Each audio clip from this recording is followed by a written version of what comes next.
ইংরেজি শিখতে গেলে ৪ টা জিনিস মনে রাখতে হবে। ১ নাম্বার হচ্ছে আপনাকে প্রচুর পরিমাণে লিসেনিং করতে হবে, অর্থাৎ শুনতে হবে।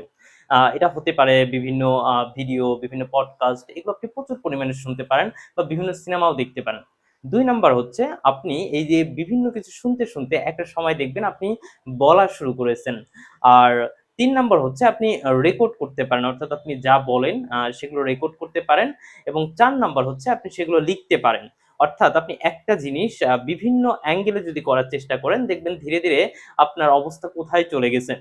এগুলো যদি আপনি প্রতিদিন ৩০ থেকে ৩০ মিনিট থেকে ৬০ মিনিট যদি এপ্লাই করেন, ইনশাআল্লাহ আমি জানি আপনার ১ মাস ২ মাস যাওয়ার পরে আপনি আপনার কন্ডিশন বুঝতে পারবেন এবং নিজেকে ওইভাবে আপডেট করতে পারবেন।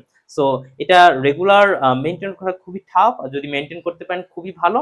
আর না হলে কোনো না কোনো ল্যাঙ্গুয়েজ ক্লাবের সাথে একটু কানেক্টেড থাকেন বা যেখানে একটা নিয়ম কানুন মেনে রেগুলার প্র্যাকটিস করা হয়, সেগুলো আপনি এপ্লাই করা শিখেন। অথবা আপনার যদি মনে হয় যে না আমি এগুলোর করতে পারতেছি না, আপনি কোনো একটা মেন্টরের অধীনে চলে যান।